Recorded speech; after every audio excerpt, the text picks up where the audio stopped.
Alright everyone, welcome back to the YouTube channel where I will be breaking down UFC Vegas 17 Wonderboy versus Neal from a betting and also prediction standpoint.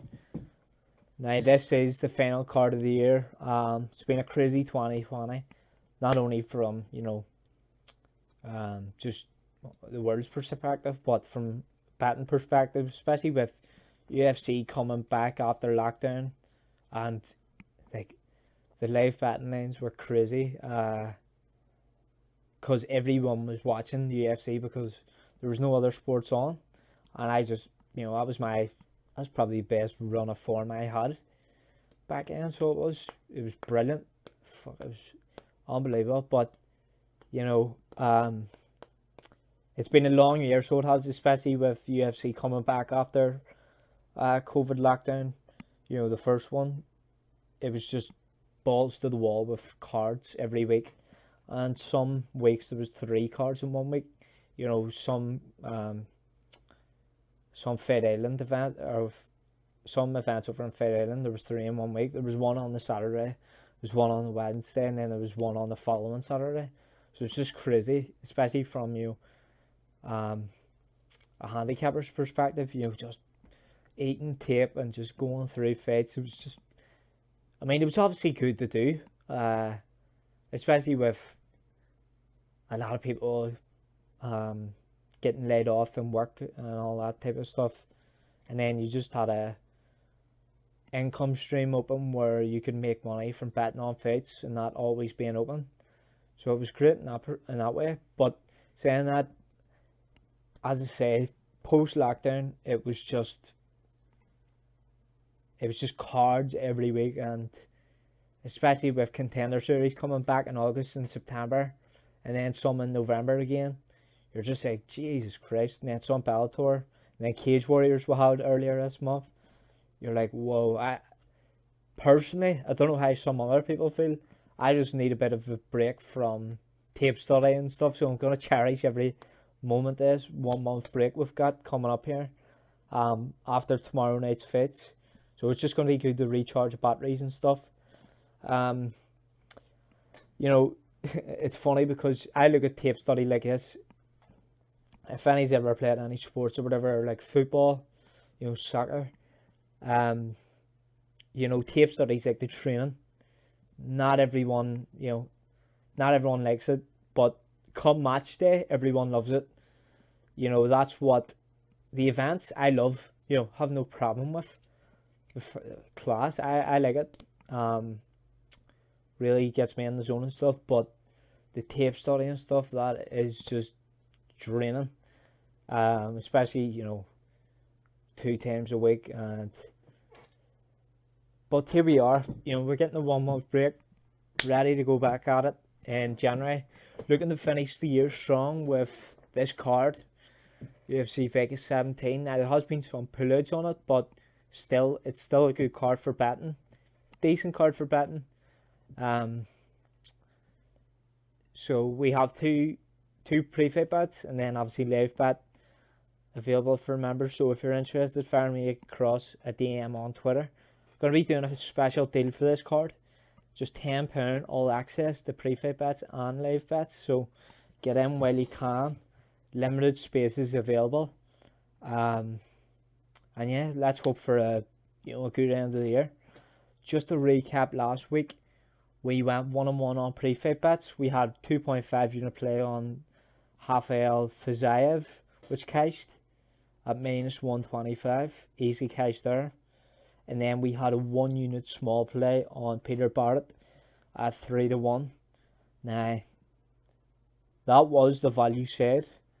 I don't regret that bet, but it's just, Peter Barrett, he's just the type of guy you can't trust. He was -1,100 in round 2, and then he pulled his stunt in round 3 and gets heel hooked. It's annoying, but it's the fake game. It's going to happen. What can you do?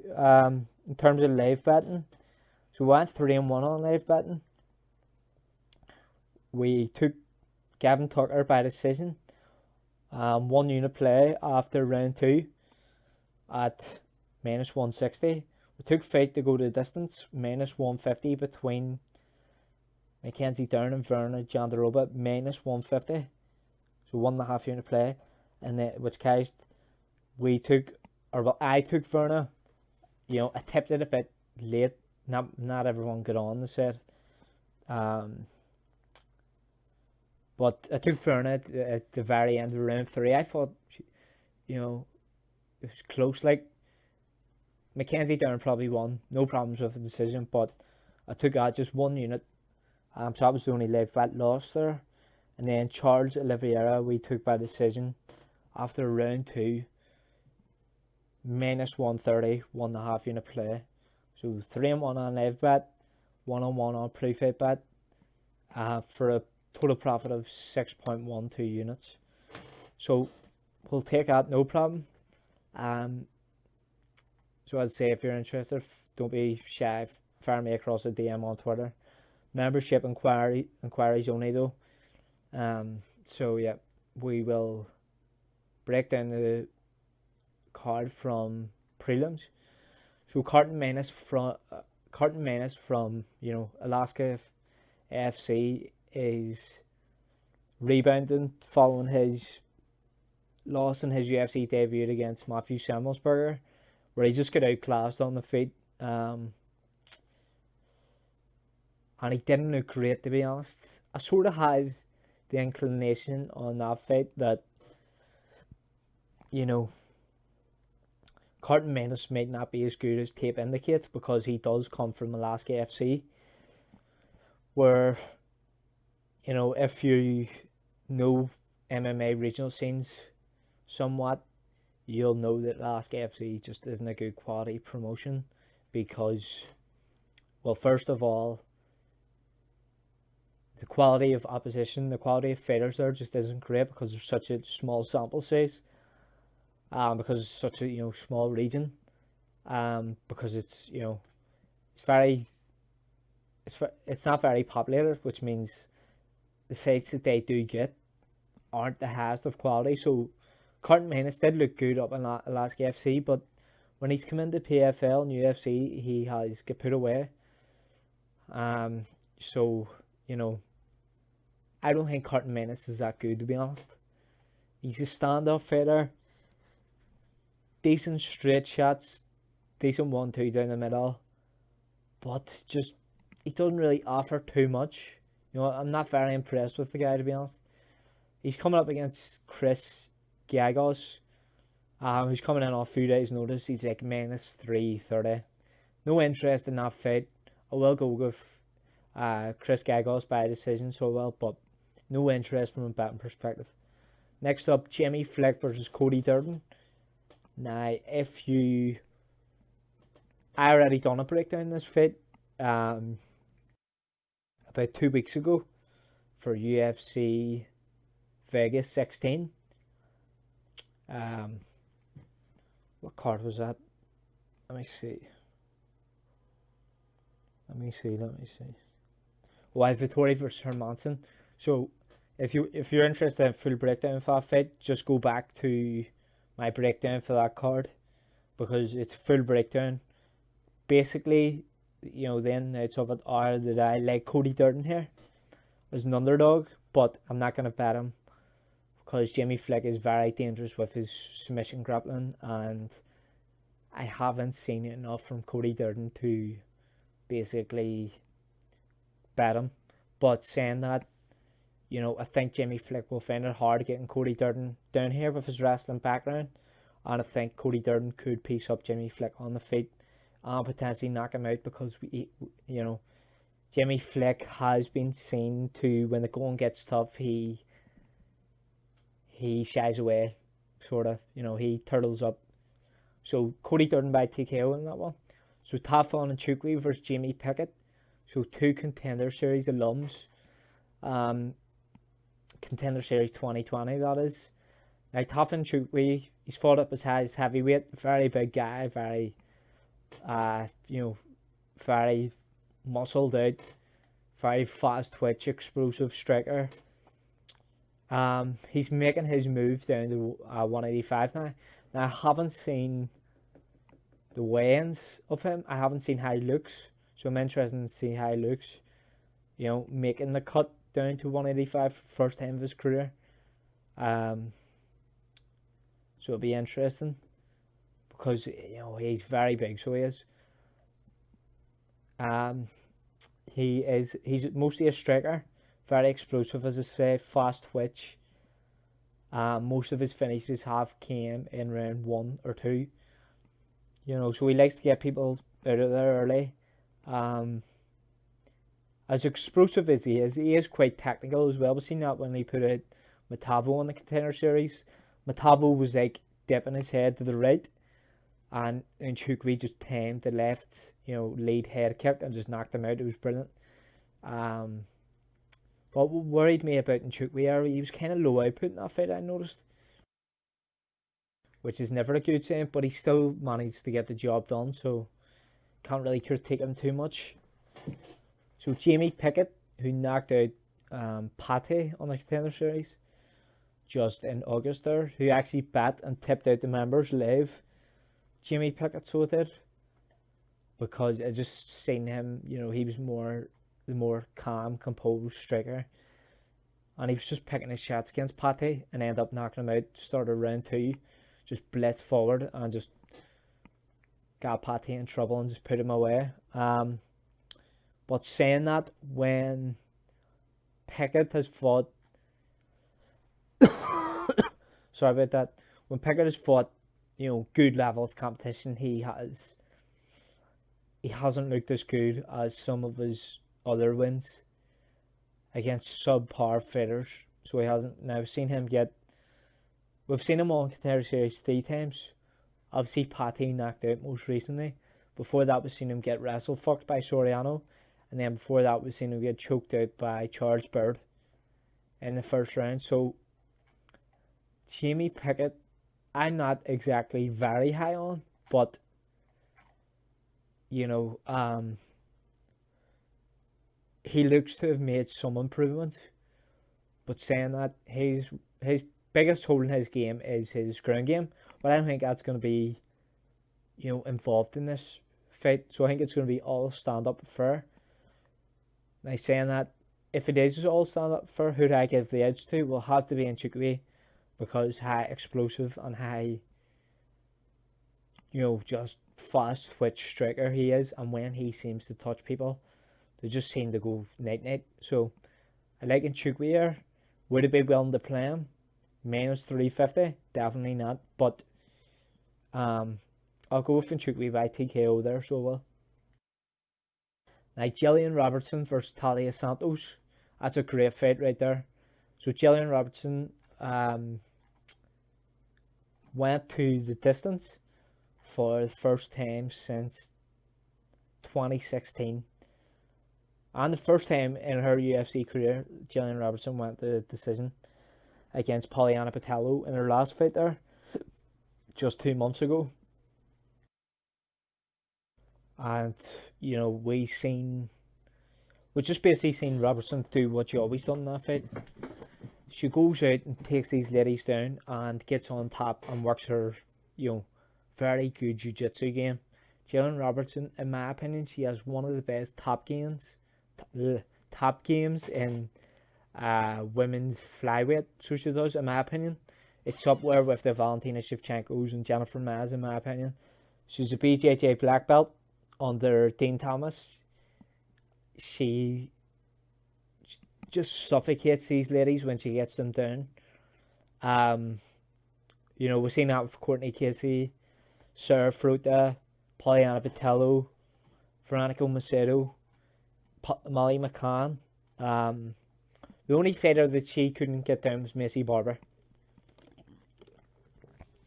She couldn't get down Macy Barber because Macy Barber is a tank, and in round 1, while she's fresh, she is hard to get down if you're anyone. Macy Barber is just, as I say, while she's fresh, very, very hard to get taken down. Jillian Robertson, she doesn't have, the best striking. Obviously, we give the advantage to Talia Santos there in that department, but when she couldn't get Macy Barber down, she panicked, in my opinion, a bit, and ended up getting knocked out on the feet when Macy Barber came forward and just really put it on Jillian Robertson, so she did. Now, Jillian Robertson, she did tend to panic, in my opinion. Then Macy Barber ended up, just getting the better of her. And ended up putting her out standing. It was standing KO, so it was. But she has looked better from that fight, so she has. I think now, as the years have gone on, she has added wrestling. She's added more wrestling to her game. Because she's always been a jiu-jitsu girl. As seen with, her BJJ black belt. But she's added the wrestling and takedowns to her game. We've seen like against Palian Bertalo. She was hitting her with double legs, single legs. Jen Robertson, she gets the outside trip. She gets the body lock. So she does have numerous ways to get fighters down. I have seen Talia Santos get took down against Mira Romero Barella, who isn't the most high level fighter, but in my opinion you can't read too much in that fight, because if you listen to Talia Santos speak about that fight after the fact, she says that she was so drawn out with anxiety in that fight because it was her UFC debut. She was hitting pads. She was going to hit pads with her coach and she could barely make a fist because she was so nervous. She had that much nerves and anxiety that she couldn't actually hold a fist in the back.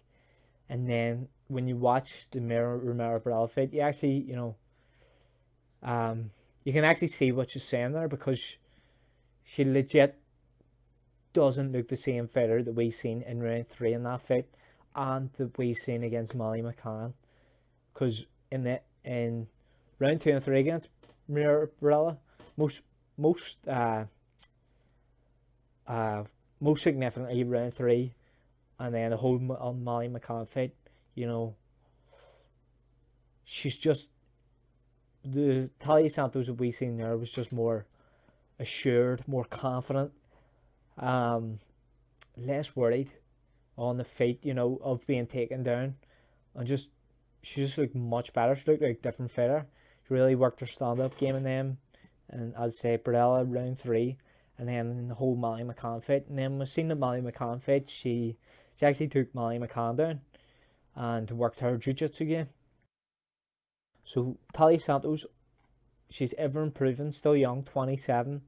I do like her as a prospect, but I think this is a hard stylistically matchup, because Jillian Robertson, she's just like a relentless grappler, and all she needs is 2 rounds. All she needs is 2 takedowns in 2 rounds to win the fight, in my opinion. Because Jillian Robertson, if she gets these ladies down, they don't get back up, because her top game is so good. She controls these ladies so well from top that they struggle to get back up. So I think it'll be the same with Talia Santos. So I just think Jillian Robertson needs 2 takedowns to win this fight. And then in the round 3, if she loses at 10-9, she'll still win the fight 29-28. So I do like Jillian Robertson here, to be honest. I think she can hit takedowns, even though Talia Santos is very, very filled out and very athletic. I just think that Jillian Robertson, her wrestling is ever improving, and she finds way to get these women down. She does, and I think she will again here. So I like Jillian Robertson. I'll say by decision. So Jillian Robertson by decision there over Talia Santos. Alright, so up next, Deron Winn versus Antonio Arroyo. Now, Antonio Arroyo is coming in on short notice for this one.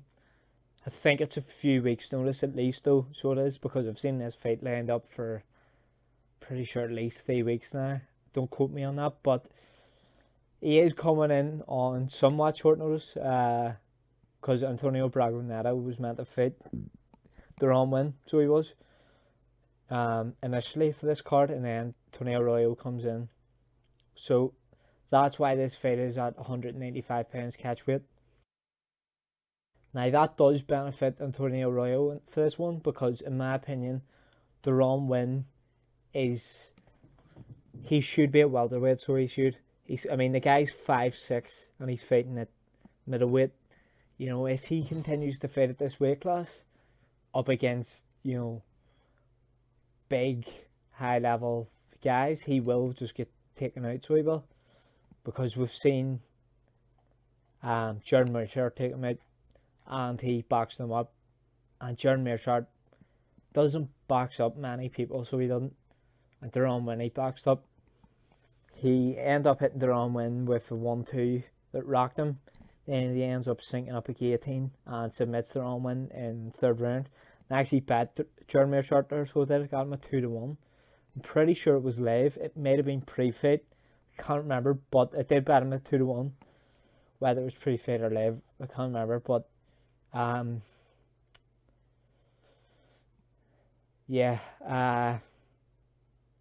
so interestingly enough, when Deron Winn has fought jiu-jitsu guys, as I said on Twitter, he has chosen to stand and trade with him on the feet. Eric Spacely, Jordan Mearshart comes to mind.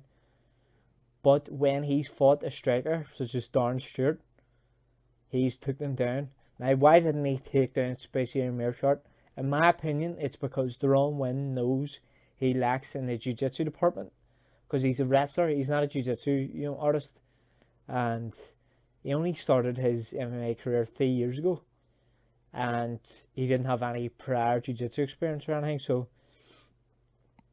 Eric Spacely and Jordan Mearshart, two high-level BJJ guys. And black belts. So that's why I didn't take them down. Because he was, in my opinion, he was afraid of getting swept and choked out. But saying that, when he faced off against Darren Stewart, he did take him down repeatedly. But he did gas and proved to me that he can't maintain a solid 15-minute wrestling pace over a bigger guy in that fight, in my opinion. Because in round 3, Darren Stewart was taking Deron Winn down. And that isn't because Darren Stewart is a better wrestler than Deron Winn. It was because Deron Winn was just exhausted by that point, and Darren Stewart just easily got takedowns just due to exhaustion, I'd say, from Deron Winn. Now, he didn't totally gas, but he was pretty, the tank was empty, basically, against Darren Stewart. So, if he does implement the same game plan against Antonio Arroyo, he's going to need to take Antonio Arroyo down for at least 10 minutes to bank 2 rounds. Because he will slow down in round 3 at holding and taking down the bigger guy and maintaining top control over a bigger fighter. Don't know whether any of you've done wrestling or not before. Just in MMA gym or high school wrestling, whatever. Trying to control a much bigger guy than you is, it takes it out of you. So it does. So that's, in my opinion, that's why Deron Winn gassed there against Darren Stewart. Antonio Arroyo is no small pup, so he's definitely not. What was worrying to me against Andre Muniz was how easy he was getting taken down. So it was a bit worrying, because I did want to bet Arroyo before I did taping this fight, but just how easy Muniz, a jiu-jitsu guy, 3rd level degree black belt is Muniz, but it was just a wee bit worrying how easy he was taking down at Arroyo, so it was, in my opinion. He was getting takedowns easy. And Deron Winn, to be honest, while he's fresh, he can hit takedowns here. So that is preventing me from betting Arroyo, to be honest. But I do strongly lean Arroyo, so I do. But I think the fight will be competitive in round 1, which, makes me prepared to leave it for live betting. But I do like Antonio Arroyo here. I think that he can hold off takedowns of Deron Winn. Maybe Deron Winn gets 1 or 2, but he can get back up on his feet, and then he can work his kick-heavy game, where he's kicking the legs, he's kicking the body, and then he mixes it up high and goes up to the head. And his rear high kick is deadly. We've seen it a number of times. It's just very powerful kick. And, Antonio Arroyo, he does have a decent gas tank from what I remember from tape. Tape this way earlier on the week, but, Antonio Arroyo impresses me, so he does. I'll go with him by TKO because I don't think their own win is UFC level, to be honest. So I like Arroyo there. So up next, Pani Kianzad against Sijara Eubanks. So Sarge Eubanks and Pani Kianzad, we've seen them very active here in 2020. Sarge has had 3 fights. Pani Kianzad has had 2. Or sorry, 1. She's had 1. Has Pani Kianzad? She has 1 fight. So Sarge has had 3. Interesting fight. I would give the edge to Sijara Eubanks, just being on the basis of being just a better, well-rounded mixed martial artist. She can work in takedowns here. She is a good wrestler. She is a black belt in jiu-jitsu. She has been for a while now, for at least a couple of years. I believe she was the first. I want to say she might have been the first women's black belt in the state of Washington, not state of Washington, in Washington D.C.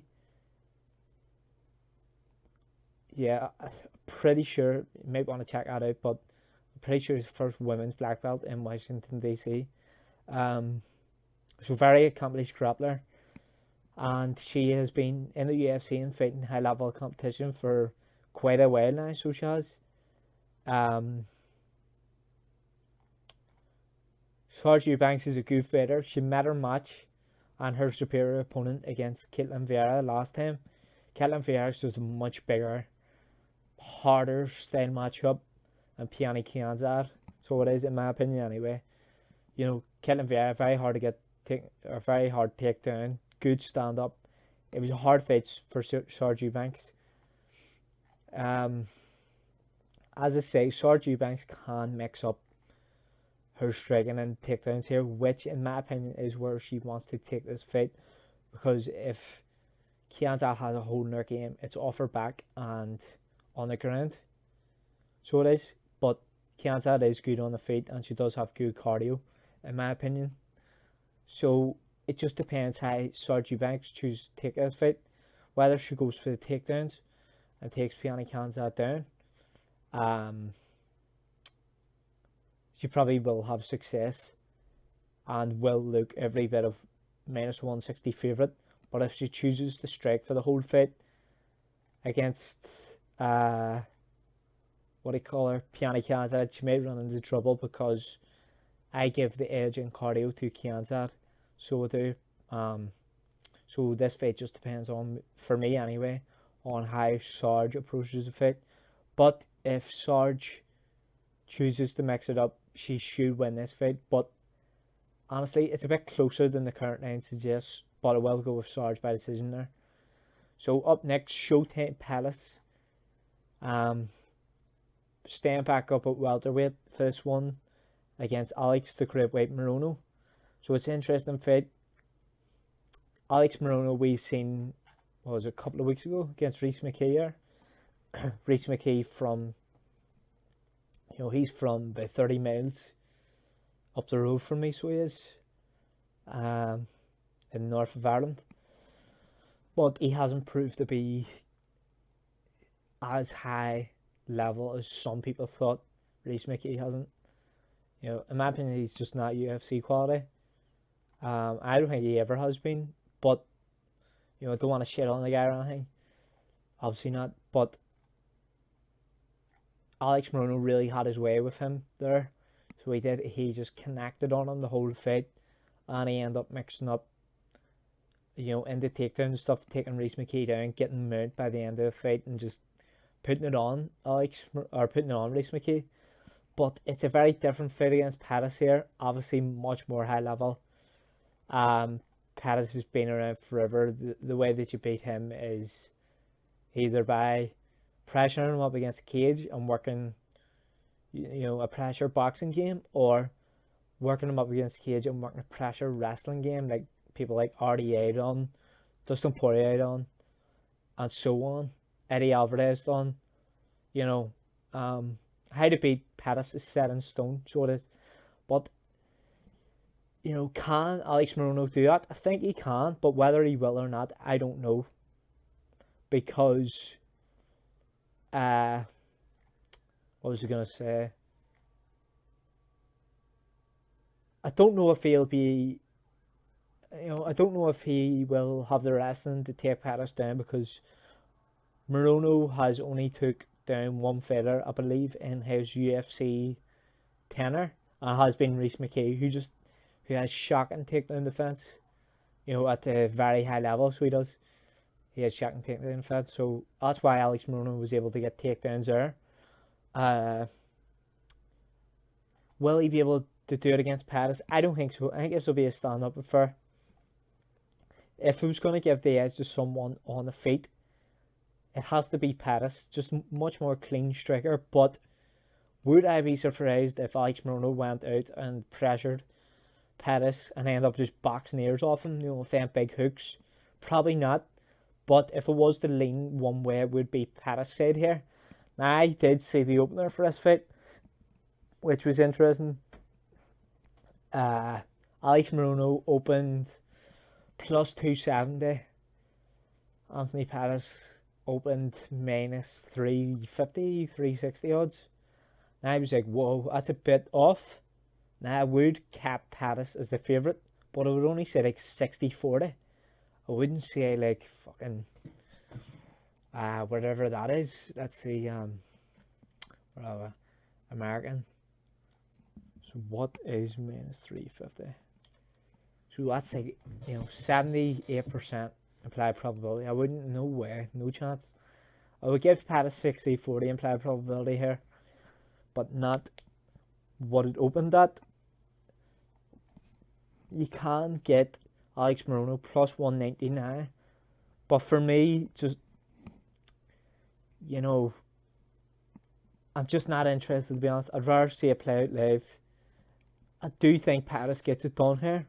Just the more clean striker.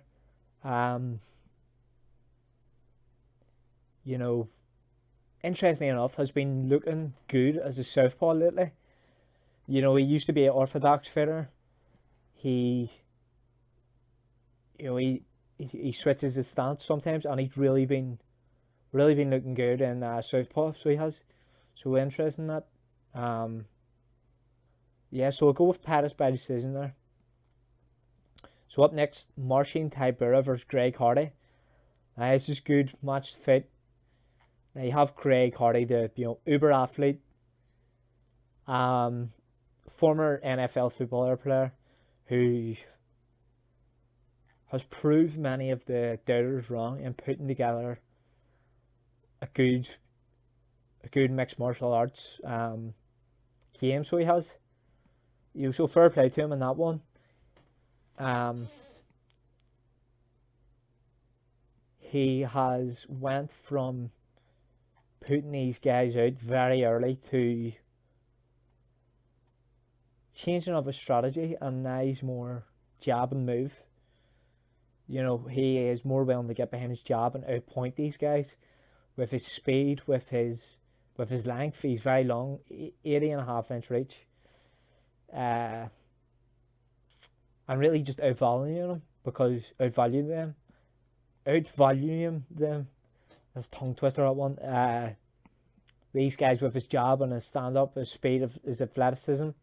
He did do that against Jurgen Castro, and then he put Mo Green away, so he just caught him and ended up following him up with ground and pound. Now, can he do that to Marcin Tybura? I don't know. It's a hard one. Personally, I think Tybura wins here.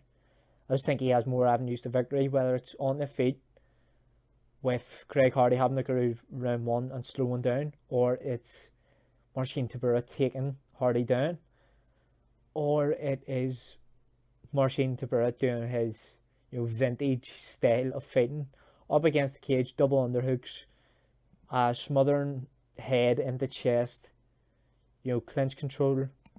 So there's a few avenues of victory for Marcin Tybura. As I say, Marcin Tybura's been on a bit of a roll lately. 3 wins in a row, 3 wins on the trot.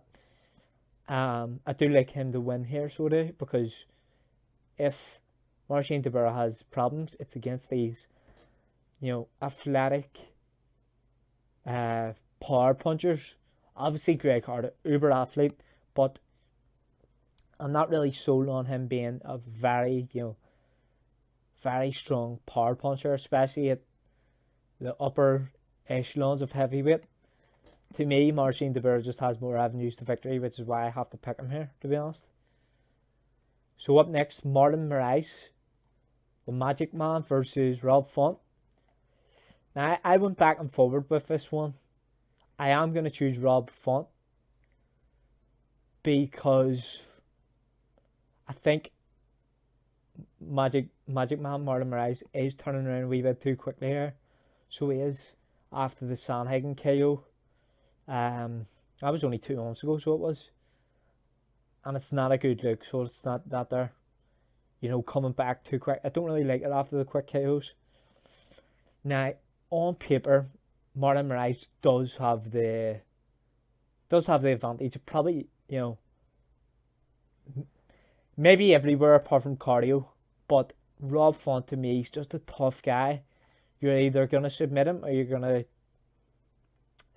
beat him by decision. Marlon Moraes, if he doesn't get these people out by round 1, it tends to go south for him. So I believe that Rob Font can survive round 1, and then in round 2 and 3 can just put the pressure on Marlon Moraes, slow him down, and work his boxing, in my opinion. But round 1 will be testy. It'll be interesting. If he makes it out of round 1, I'll be interested in the live betting line. So well, Moreno, better ground fighter here, better wrestler.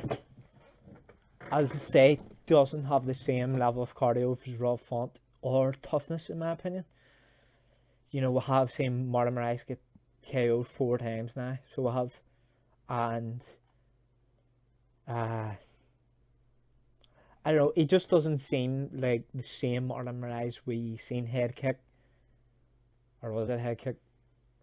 It might have been the knee, the big knee, against Aljamain Sterling. Doesn't have the same effect, in my opinion, for whatever reason. Or maybe he's low on confidence. I don't know. I'll go with Rob Font here as the underdog, but I've went back and forward. I don't know. It's a hard one. One aspect of this fight is being overlooked, in my opinion, is the leg kicks of Marlon Moraes. If he sticks at them, and really starts going balls to the wall with the leg kicks, he can have serious success. But Rob Font, he did mitigate the leg kicks of Pedro Munoz, which leads me to believe that they won't be as big as a problem as I originally anticipated. So I will go with Rob Font there by decision, but it's close. Alright, so up next, crazy fight here. Michel Pereira versus Chaos Williams. Now, to me, Michel Pereira is just the much more technical striker to Chaos Williams, in my opinion.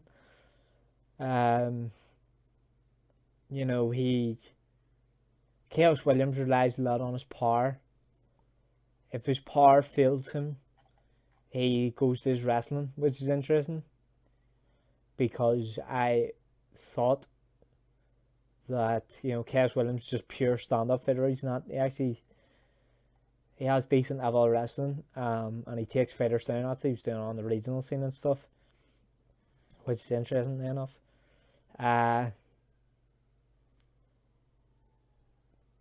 If this fight is to play out on the feet for 3 rounds, I have to give the edge to Michel Pereira. For as wild as he is and as crazy as he is, to me, he is quite a good striker when he's not doing backflips and all crazy fucking nutty shit that he was doing against Tristan Collinley. He's very athletic, real specimen. Very good tape, flying knees he loves to incorporate.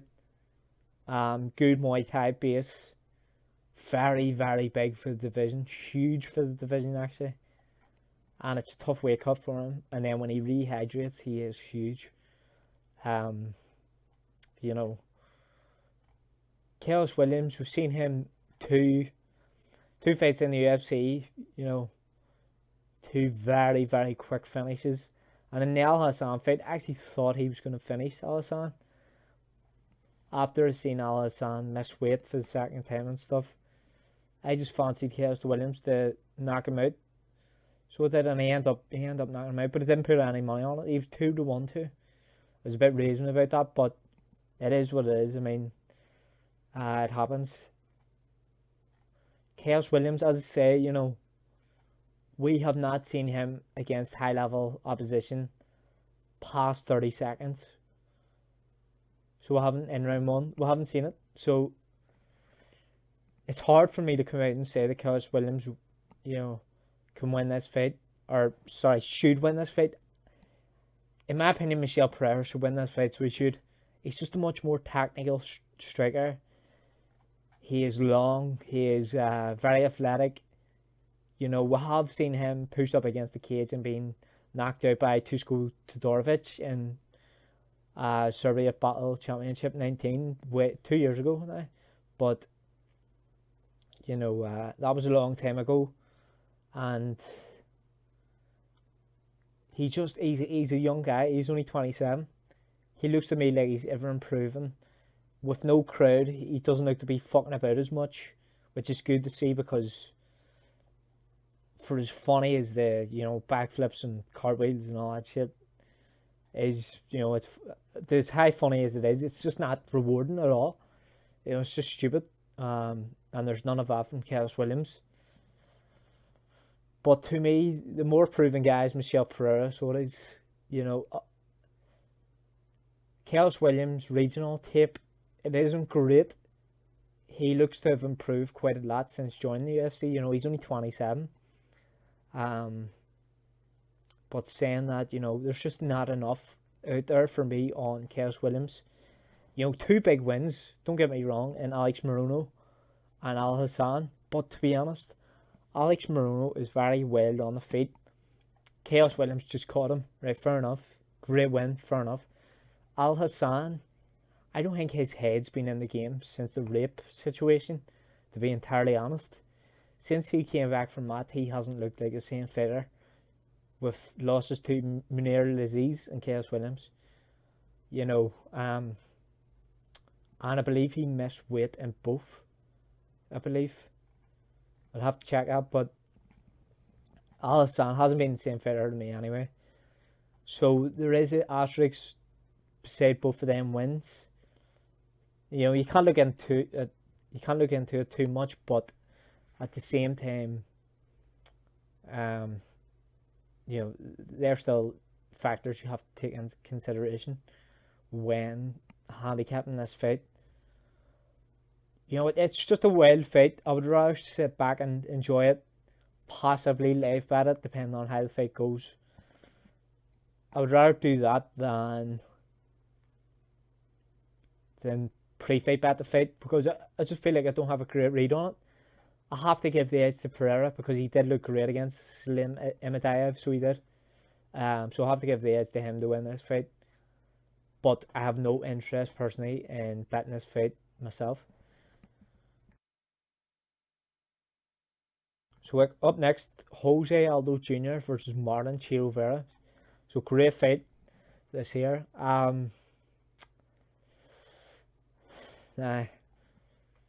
Jose Aldo, to me, fair enough, he might be slightly long in the tooth. He's not in his prime anymore. He may be long in the tooth, but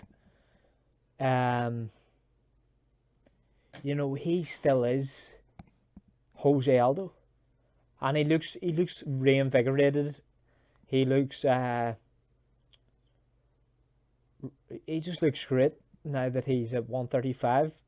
So he does actually think that this weight division probably suits him more than featherweight, to be honest. But it's hard to say because we've only seen two fights from him there. one was against the champion in Peter Yan, which was actually a close fight. Jose Aldo won round 2 in that fight, and you could make the case that he, you know, you know, round 3 was close. Yan won both round 3 and round 1, but Yan was certainly in the fight still. What was I gonna say? You know, this fight to me, when Jose Aldo gets a step down in level of competition, he shines. And when he's in 3-round fights as opposed to title fights against pressure boxers, for example, Petr Yan, Max Holloway, who just have insane cardio, he shines. So let me just break down what I mean by that. So against Canelo Moicano and Jeremy Stephens, both three rounds, 3-round fights, both at featherweight, but still, both 3-round fights as opposed to 5-round main events, title fights. He just looked like he was more willing to let it go, because you know it is out there on Jose Aldo. He does slow down, but in my opinion, it sounds weird, it sounds stupid, but when you actually go back and look at the tape and study Jose Aldo's fights, he only really slows down if he's up against a pressure boxer who's just coming forward and just hitting Aldo, to the face, constantly to the face. Because when you do get your bell rung and just get constantly, strikes to the head, it does tire you out. So it does, no matter how good your cardio is. If you get hit to the head constantly, even if any of you sparred yourselves, you can have crazy levels of cardio, but if you just say you're sparring rounds or something, round 1 you get boxed up, you keep getting jabs and just you keep getting hit to the head, you do slow down more than you would if it was just a close fight, or it was just close round where you were just exchanging back and forward. And that's the thing with Aldo to me, is if you start to crack the guy and get in his face and just put it on him, he does slow down, obviously. So he does, obviously. Which you see it with many fighters. I mean, it's not unheard of, but that's just my theory and breakdown on why Aldo slows down. We didn't see him slow down against Frank Edgar. He didn't slow down against Volkanovski. He didn't slow down against Marlon Moraes. Yes, he did take the gas off the pedal against Marlon Moraes, but he didn't gas in that one, and it was a 3-round fight at 135. He did slow down against Petr Yan, but that was a guy that was coming forward and just, dinging him up. It was Petr Yan. And Aldo didn't slow down to the 4th round in that fight, in my opinion. So it's good to see Aldo back in a 3-round fight. And he's fighting Marlon Vera here, who isn't a boxer. He is he's a very kick-based fighter, so he is very long for 135, very big for 135, and makes the most of that, kick and reach with his very long kicks, and puts him across your body, switches stances, outside leg kicks, just very good kicker, very high level kicker. Head kicked, what do you call him, Brad Pickett, so he did, and just, very strong kicker. But if there's one area on the feet where Marlon Vera lacks, because this is where this fight will be contested, it'll be on the feet. Marlon Vera's not going to come out here and take down Jose Aldo. He just won't. Jose Aldo, in my opinion, most likely won't take down Marlon Vera. We'll see, but most likely he won't. So it will be on the feet, in my opinion. Where Marlon Vera lacks on the feet is with boxing. We've seen that in the Song Yudong fight, where Chito Vera continuously get jabbed, continuously, left his chin up in the air, because when you are kicking a lot, you you can drop the hands because you're obviously trying to put more torque into a kick. So the hands come a wee bit lower rather than, the traditional, guard, high guard stance with, more boxing oriented fighters in MMA. So yeah. So it's an interesting one to me. I have to give the edge to Jose Aldo. I think he can bank the first 2 rounds with Chito Vera being a slow starter. And then I think that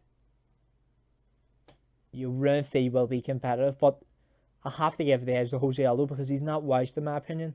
Yes, he did take an insane amount of damage in the Piotr Jan fight. But Jose Aldo, he is shown to come back from beatdowns. I mean, he beat up badly against Max Holloway twice. And then he comes out and looks as good as ever against Jeremy Stevens and Renato Moicano. Yes, he did lay an egg sort of against Volkanovski, but Volkanovski is a very hard guy to figure out, so he is. So, interesting. Marlon Vera, where he has the most success is leg kicks and kicks to the body, but in my opinion, he won't have the leg kicks as much against Jose Aldo because Jose Aldo's the master of leg kicks. He's been training at Novia now for fucking years now. For at least, I don't know how long, maybe 15 years or something. Very Muay Thai based guy. Leg kicks aren't going to be a problem for him. Kicks to the body is where Marlon Vera can have success. See, if you watch the Piotr Jan fight against Jose Aldo, Piotr Jan lands a lead leg roundhouse to the body. So he does like a switch lead leg to the body. If you watch that fight, I think it's end of round 2. Yeah, or no, end of round 1 maybe. Oh, it is because Aldo shoots a takedown, end of round 1. See, if you watch that fight or watch that round, whatever, just watch for the leg kick or for the body kick of Piotr Jan. Left roundhouse to the body, switch. Because Aldo to me, he does hands immediately drop and he is hurt from it. And then he ends up shooting a panic takedown on Piotr Jan. So if Marlon Vera has success here, it's going to the body with his just insanely powerful, body kicks. Because if we know anything, it is fighters that cut a lot of weight are more susceptible to be in hurt to the body. So Jose Aldo's no exception in my opinion. So if that's where Chito Vera does have success, it's with the body kicks. But I have to give the edge to Jose Aldo because I don't think he's washed, and also I think that he has still a lot to offer at 135. And whenever we have seen him take a step down in competition, he has exceeded.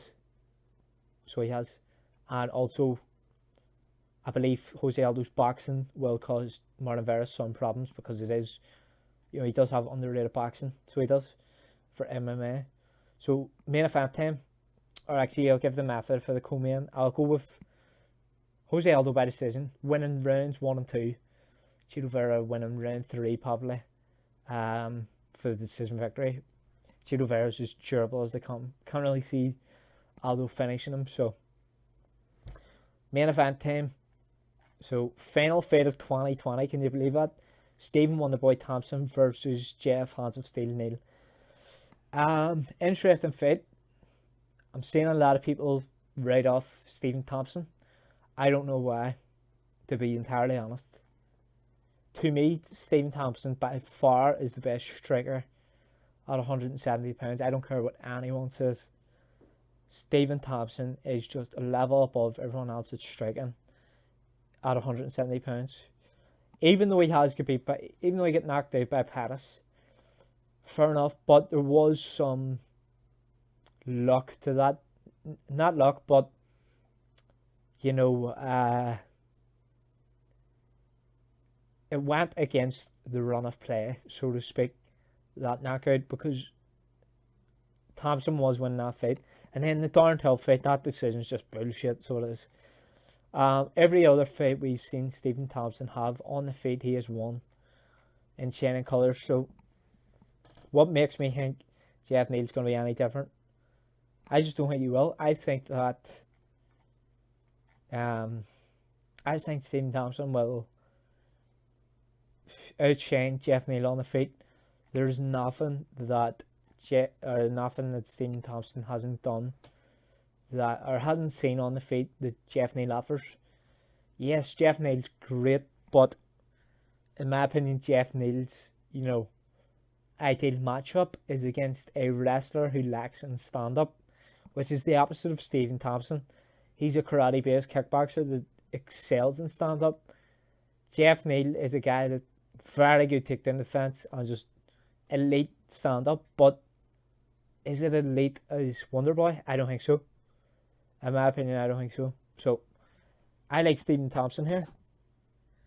I'm going to go by decision. I'm fairly confident Stephen Thompson wins. Now, what worries me about that is, Jeff Neal's power. It can't be overlooked. He is very powerful. Not as technical as Stephen Thompson, but very powerful.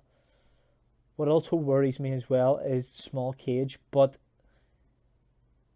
I watched the Stephen Thompson Jake Ellenberger fight because I heard from one of the guys I listened to over at half the battle say that Jake Ellenberger, the Jake Ellenberger fight was in a small octagon, and then when I watched it back, I was like, Jesus, this didn't actually play a factor in it. It was a small factor, but it didn't actually impact the fight whatsoever. So, will it impact it here? Who knows? Maybe not. But I like Stephen Thompson here. And as the saying goes, what else is hard to deal with? 57-0 in kickboxing. Stephen Thompson. To me, he wins by decision here. So that is the card wrapped up. Hope you all enjoy the fights and festivities to come over Christmas time. It's a good time to recharge the batteries and just, take a bit of a break from studying tape. Yes, I will miss the events on Saturday, big time, but, let's just put the feet up and enjoy the next wee while until UFC returns back to Figueiredo this time next month. So I'll see you then. Have a good Christmas. Hope you do well with your bets and enjoy the fights as usual. So see you later.